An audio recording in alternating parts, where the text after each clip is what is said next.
Hello guys, beauty diary চ্যানেলে তোমাদের সবাইকে স্বাগত জানাই।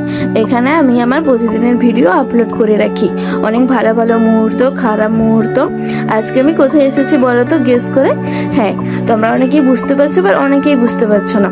এটা হচ্ছে যে রাম মন্দির, ভুবনেশ্বরের বিখ্যাত রাম মন্দির, নয়াগড় রাম মন্দির। মানে এত সুন্দর ভিউ, তোমাদেরকে কি বলবো। আর এখানে রাম মন্দির না খুব জাগ্রত, খুব জাগ্রত। শুধু একটা কথাই বলবো, ভিডিওটা লাস্ট পর্যন্ত দেখতে থাকো, তাহলে আরো অনেক কিছু ইনফরমেশন পেয়ে যাবে তোমরা। সেই দিনকে আমার পৌঁছাতে একটু দেরি হয়ে গেছিল, প্রায় 3টা বেজে গেছিল, কিন্তু মানে সেই যে ভিউটা ছিল 3টার সময়, খুব ভালো ভিউটা ছিল। আর ভিড়ও ছিল সেই প্রচন্ড পরিমাণে। আর অনেক বাইরে বাইরে থেকে অনেক টুরিস্ট এসেছিল দর্শন করার জন্য। আর মন্দিরে ঢোকা মাত্রই না, মানে তোমার ফিলিংসটাই আলাদা হবে একটা। মানে মনের মধ্যে তোমার কোনো খারাপ লাগা, কোনো দুঃখ, কোনো কিছু থাকবেই না।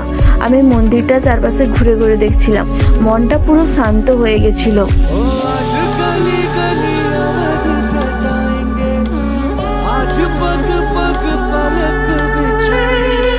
মন্দিরটা যেহেতু পাহাড়ের উপরে, তো সেই জন্য অনেকটাই উপরে ছিল, প্রায় 300 থেকে 400 ফিট উপরে ছিল। যারা বাসে করে এসছে, টুরিস্ট বাসে করে বা ট্রাভেলার বুক করে, তাদেরকে কিন্তু এটা পুরোটাই হেঁটে হেঁটে আসতে হয়। নিচে থেকে প্রায় 200-300 ফিট পর্যন্ত হেঁটে হেঁটে আসতে হয়।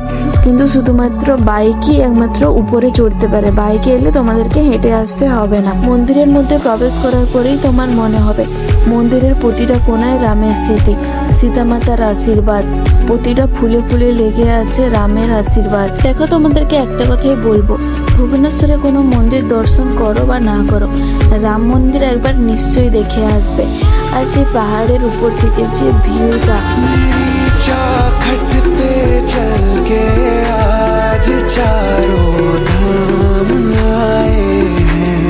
আর সূর্য অস্তের সময়, মানে সানসেট টাইম, এটা তো বেস্ট টাইম সব থেকে রাম মন্দির দর্শন করার জন্য হোক বা ভিউ দেখার জন্য হোক। এখান থেকে মনে হচ্ছে পুরো ভুবনেশ্বর শহরটাই দেখা যাচ্ছে।